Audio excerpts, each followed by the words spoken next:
Arsenal Football Club could still count on the afterglow of Herbert Chapman well into the 1950s. It was his lineage that carried on through George Allison and Tom Whittaker in title-winning campaigns as late as 1953. Then it all dried up. These are the lean years of Arsenal. Arsenal were a renowned football club anyway. Then Herbert Chapman made them the finest team in the land in the 1920s and 30s. Upon his death, his number 2 George Allison lived up to the hype admirably, completing the 3 league titles won on the spin that began with Chapman, just as it had up in Huddersfield the prior decade. Allison would match Chapman's silverware haul at Highbury, brilliantly winning in his second championship in 1938 after dispatching of FA Cup finalists and Bolton Wanderers to usurp Wolves as champions of England.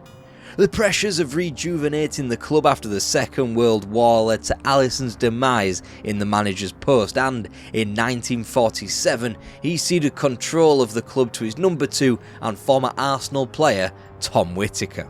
It took just one season for Whittaker to take Arsenal back to where they belong, top of English football, romping to the Championship by a massive 7 points from Manchester United. An FA Cup followed shortly thereafter against Liverpool before a potential era-defining double was thwarted in the spring of 1952. First, Arsenal surrendered the league meekly with successive defeats on their travels, first at the Hawthorns 3-1 and then at Old Trafford 6-1 to the eventual champions. Next up at Wembley, Newcastle United in the cup final. Still soon afterwards, he sent it to George Leader, who headed the goal of the bench. Joe Harvey and his team had done what no team had accomplished this century. They'd won the cup 2 years running. This Arsenal were resilient, however. They bounced straight back into title contention as the third wheel behind Preston North End and Burnley. When forward Cliff Holton was injured in a 2-0 loss at Ayresome Park in March 1953 amid a winless streak of 6 matches, the Gunners looked to have run out of ammunition.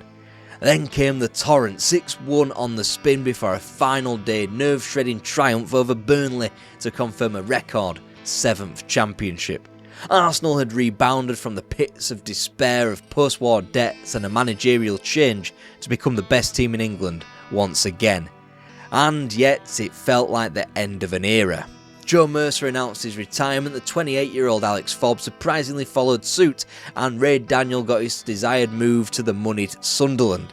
This, combined with 8 players still turning out for Arsenal who won their last title in 1948, made for a static squad, weakened by the small transfer manoeuvres that had been made at Highbury. Luckily, both Mercer and Forbes U-turned on their retirements, but it didn't move Arsenal from the doldrums. They'd not really spent any money since Doug Lishman came in from Walsall 5 years previous.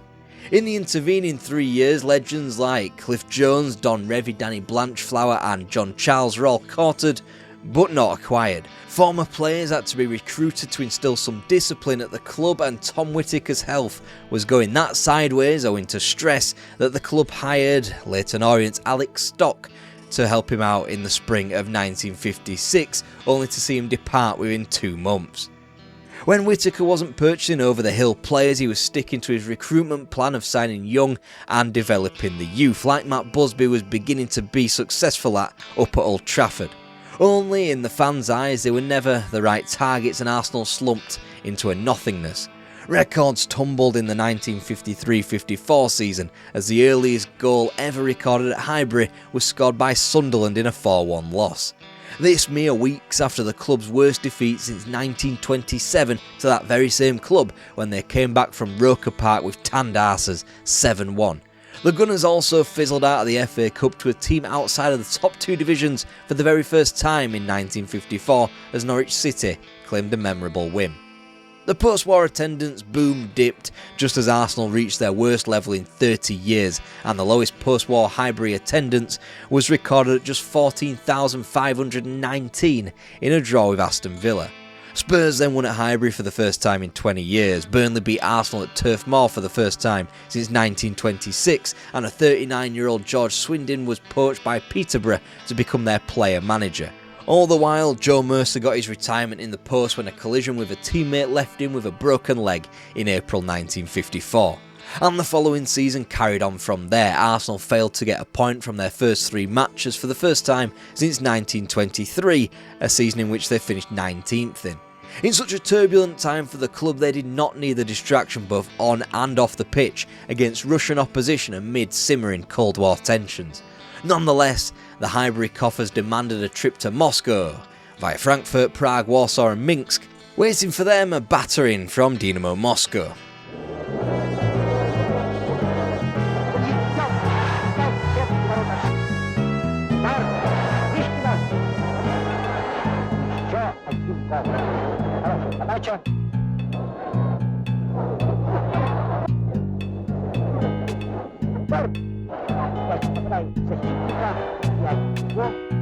A month later, as their season lurched from the inconsistent to the devastating, Arsenal tabled another invitation from another Russian outfit, this time Spartak Moscow, and this time the match would be televised and, upon the visitors' demands, officiated by a completely unbiased Russian referee. Arsenal were seething, even more so when he predictably failed to give them a penalty, as Spartak Moscow waved on substitutions despite it not being agreed pre-match. The result was only going one way. Jimmy Logie, and there it is. Arsenal has scored. Kelsey parries, but Paramanov scores. Now a centre to Simonian, who uses his head to put another into the Arsenal net. Still, Arsenal could be regarded as on a new frontier alongside the more recently successful Wolverhampton Wanderers in engaging in these floodlit friendlies that would preempt the European Cup. Arsenal, after all, were preferred to much stronger sides at the time due to the Russian infatuation with the club given their ample successes in the 1930s under Herbert Chapman. In the league, Arsenal couldn't be more mid-table if they tried. Whilst they rallied to springtime form in the shape of their greatest ever top-flight winning run of 7, it counted for very little. Arsenal improved from 12th of the prior year to 9th. Getting the same amount of points, yet 5 points nearer the relegation zone and 5 points closer to the league title in a condensed division. The 1955-56 season was almost entirely inhabited by Arsenal's dealings with Leyton Orient. Firstly, in a protracted transfer saga that gifted the Gunners forward Vic Groves as well as Stan Charlton from under the noses of Tottenham Hotspur. Scant consolation after Arsenal had lost out to their neighbours on Danny Blanchflower the previous year. Alex Stock, who we spoke of earlier, also came from Orient, but even though his time was short, the history books will know Arsenal's best season for a while. They'll read a quarter-final exit in the FA Cup, Arsenal's best return in the competition for 4 years. Just ignore a pitiful elimination to Birmingham City and the near total embarrassment of being taken to a third-round replay by Bedford Town. They'll also read a 5th place finish, the club's best return since winning the championship 3 years prior. Just ignore that they were only 6 points and 5 places ahead of relegation 8 matches from the end of the campaign, before another spirited springtime uptick in form fired the Gunners into the top 5. In a league of no contenders for Matt Busby's Manchester United, Whittaker's Arsenal hadn't been this highly positioned in a while. However, they had also never been so far away from the title, points-wise, languishing 14 off the pace, just as they had been in 1954. Time was up for Tom Whittaker, his health demanded it.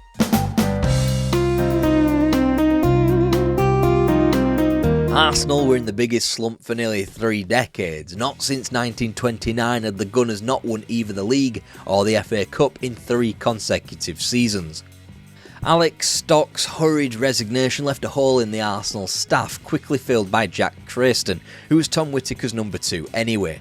By October, his promotion was forced when the Arsenal manager suffered a fatal heart attack at the age of 58.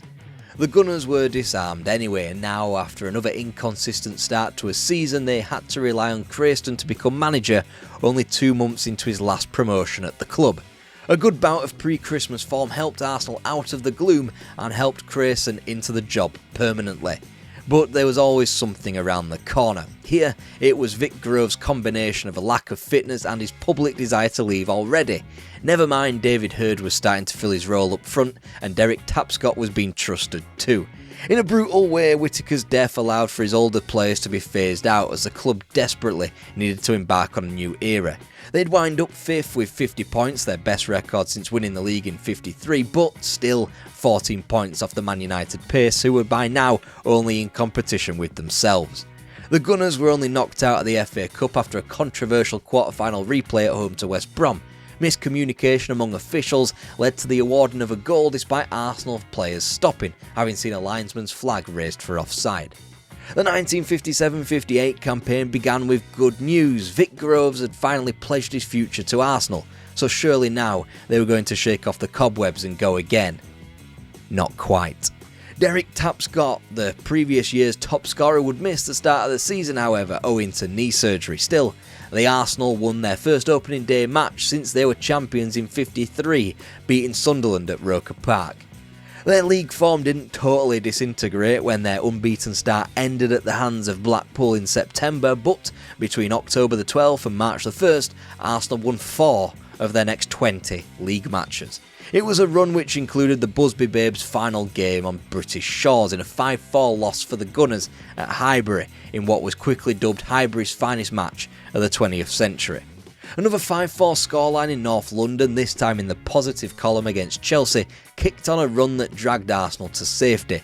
Mystifyingly, this included an Easter Tuesday win at Molineux against runaway leaders Wolves, 24 hours after the Gunners allowed those same Wolves to walk all over them at Highbury.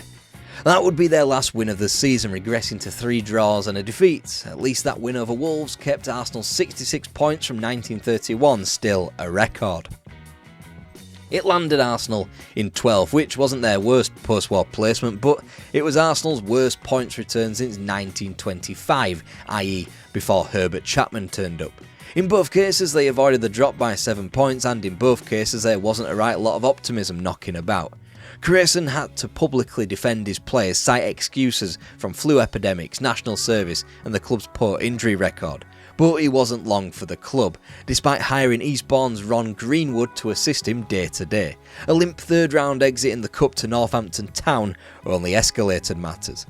Less than a month after the season's end, Crayston resigned. Some blamed the manager, others blamed the authoritarian upstairs in Sir Bracewell Smith. All could agree Arsenal were in the mud. Arsenal hadn't experienced a managerial resignation since Phil Kelso did so in 1908. Ron Greenwood was touted for a promotion, Joe Mercer was interviewed but he rejected his former club, and Arsenal circled back round to George Swindin, who took the post at the second time of asking after he'd refused to immediately succeed his former manager Tom Whittaker. Swindin had won 3 championships with the club, he understood the club and he was deemed to be exactly what the club needed in the summer of 1958. Whilst Derek Tapscott hadn't regained his form since his cartilage operation, Hurd had become reliable and Groves was committed. Tapscott returned to Wales for a £10,000 fee, whilst goalkeeper Jack Kelsey climbed down from his stunning transfer request after the club placed a £25,000 fee on his head. Also in through the door was Wolves winner Jackie Henderson, whilst each of Cliff Holton, Ray Swallow, Mike Tiddy and Stan Charlton all departed. Imbued by those victories off the pitch, Swindon led Arsenal to the top as late as March on it, overcoming fellow title rivals Manchester United 3-2 at Highbury. They were more combative thanks to the new signing Tommy Docherty and more organised, with the appointments of Dave Bowen and Vic Groves as club captain and vice-captain, respectively. Springtime birds chirping, the Gunners shot down any hope by chucking in their next 7 matches, bottling the league like they had threatened to do at Christmas. They had traded in a point advantage for 7th and an 11-point deficit, and it all began with a sickening 6-1 thrashing at Molineux. They had recovered to finish 3rd, still with the ceiling of 50 points that had been acquired 2 years previous. In the ink of the formally arranged league table, it says the Gunners finished 3rd and could be heralded as the best of the rest behind the teams managed by Stan Cullis and Matt Busby. 3rd place masked the fact that Arsenal had a lacklustre depth to the squad.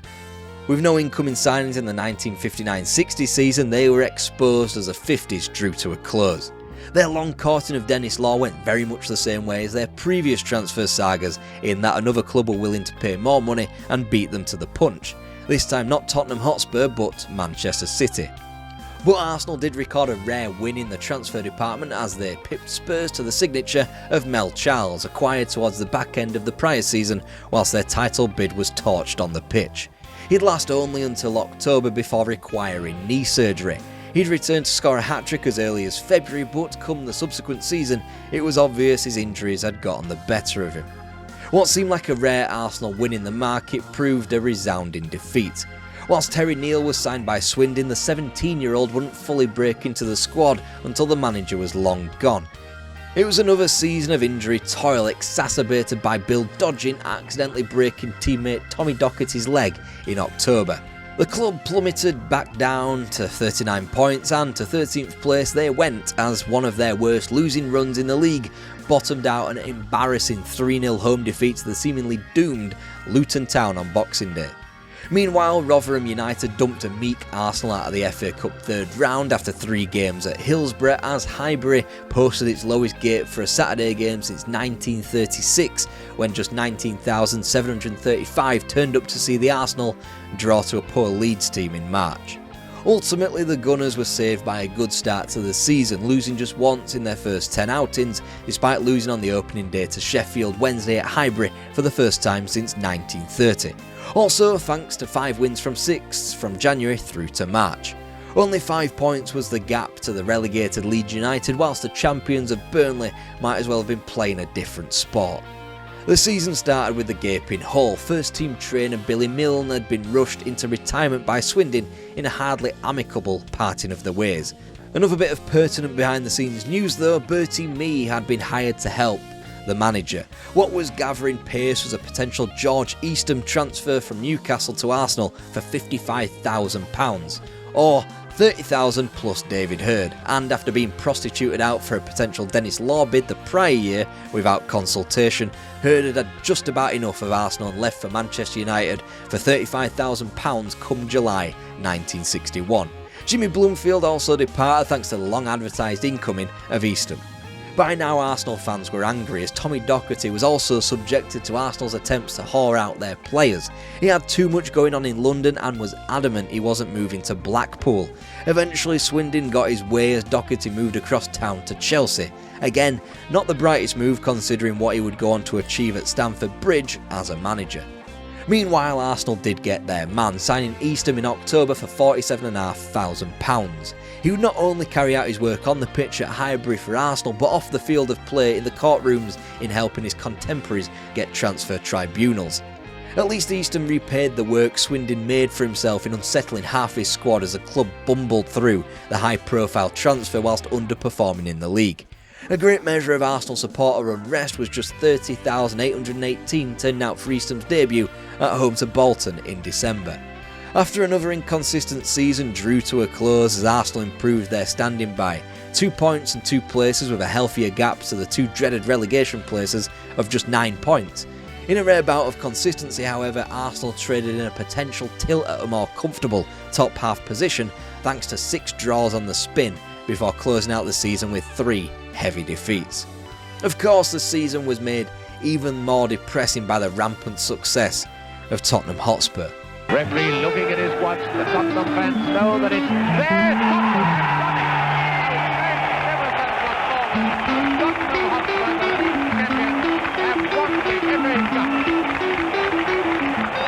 Not only double winners, but they even matched Herbert Chapman's 66-point record tally in the league.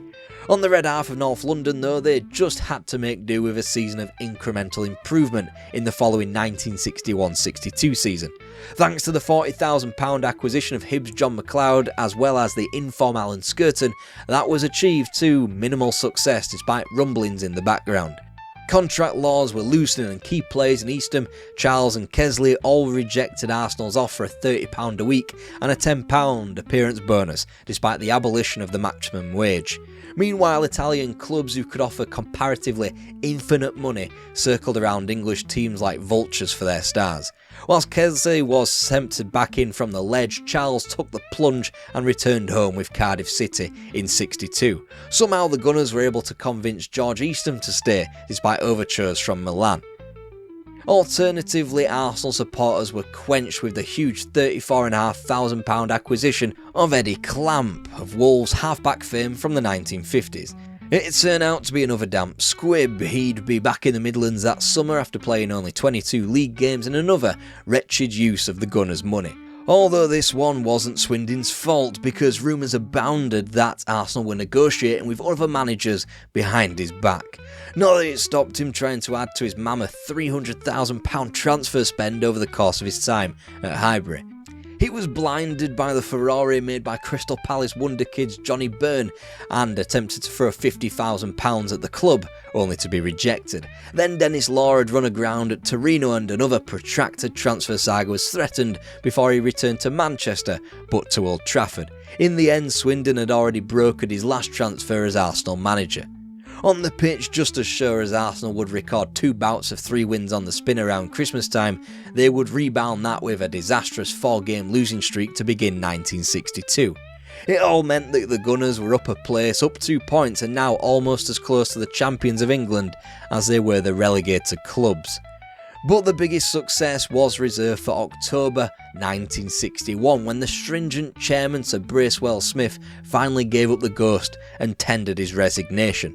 He accepted a new role as life president, whilst Dennis Hill Wood was appointed to follow in his father's footsteps in becoming chairman.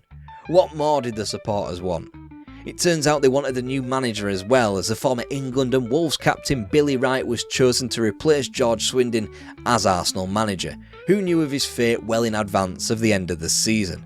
He'd been informed on March the 13th, whilst an umpteenth attempt to acquire Wright was finally accepted 3 days later.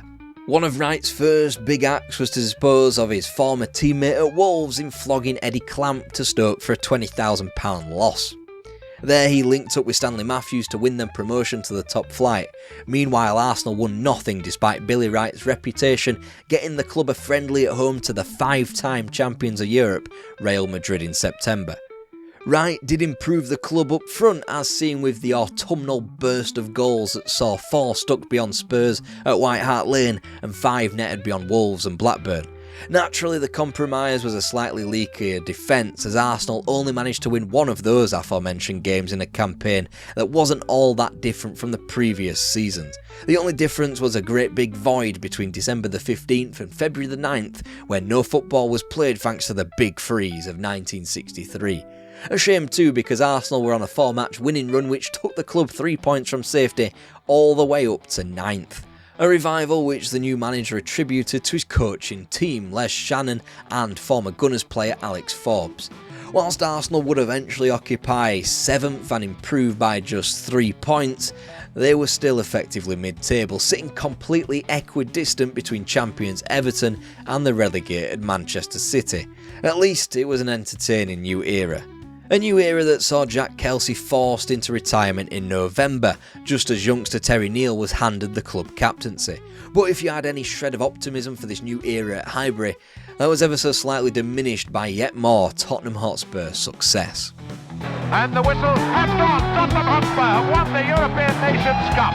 The first British team ever to win a European competition. Bill Nicholson had broken down another barrier as his side won the Cup Winners' Cup in May to become the first British team to win a European trophy.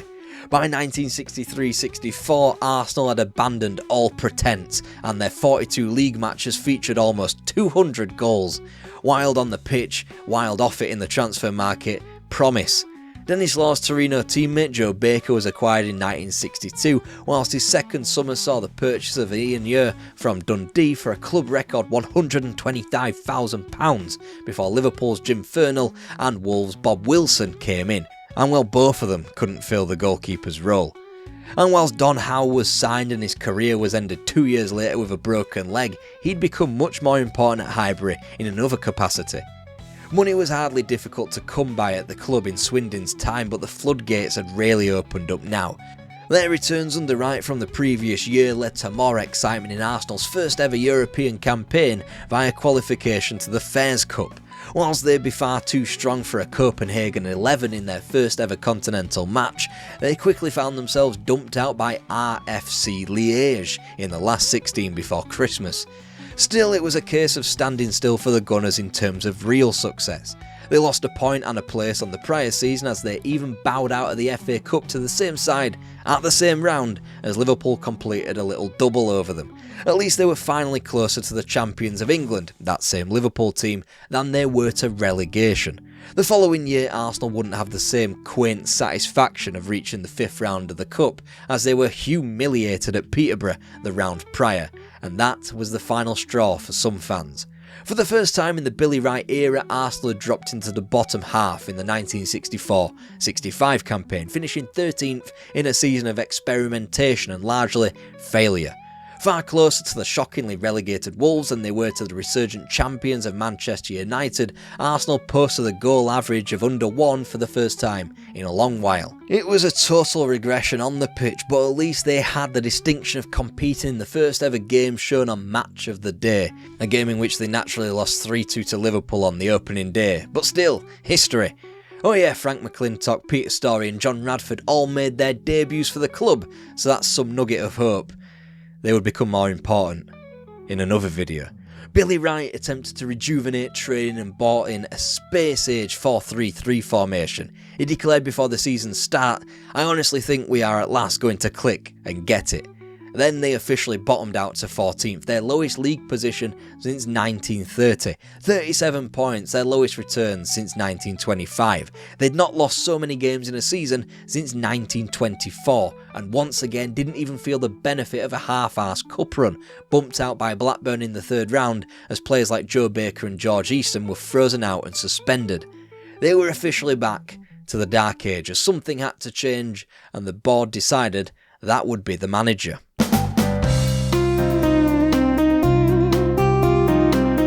Arsenal weren't living life, they were just existing alongside it. Then came Bertie Mee's promotion to the post of Arsenal manager. The advent of the League Cup allowed Arsenal another avenue at material glory, but snuffed out chances in successive finals as the 60s drew to its sordid conclusion. There was distinct improvement on the pitch, which hadn't really been seen since George Swindin's first campaign back at Highbury. On the silverware front, the 3rd final proved 3rd time lucky in 1970, with the club's greatest singular glory coming the year after. But more on those days in tomorrow's video. Today though should be reserved for Tom Whittaker if anything, who was incredibly important to Arsenal and often overlooked when it comes to their history. When George Allison took over as manager in 1934 following Herbert Chapman's untimely death, former player Whittaker became even more integral to the club. Allison was quick to admit that he was no tactical guru and possessed little coaching nous, so in his time Whittaker assumed most responsibilities for the running of the football side of things. Added to the near rampant success of the late 40s and early 50s, and Tom Whittaker might just be the most underrated man in Arsenal's history. George Swindin was a man who understood the club more than Jack Crayston, ahead of the curve in many ways, including suggesting a mid-season break as early as 1959. Ultimately, a flash-in-the-pan title challenge that year was all he could muster. Billy Wright threatened stability at the club, but like those before him, Arsenal proved erratic and inconsistent at best. He was hardly helped by being deemed to be an outsider by a faction of supporters who simply wanted the days of Herbert Chapman to continue, but they were no longer the Bank of England club, nor could they attract talented enough youngsters or identify the necessary bargain buys to become successful. So by the time Bertie Mee turned up in front of the North Bank, Arsenal were part of the furniture, gathering dust in the First Division. Never really touted for relegation, never really coming close to honours either. The highest league gate of the year outside of the Spurs games would usually come from the annual last Stanley Matthews match at Highbury, which had all become a celebration of England's greatest player by the 1960s. That's how far Arsenal had sunk.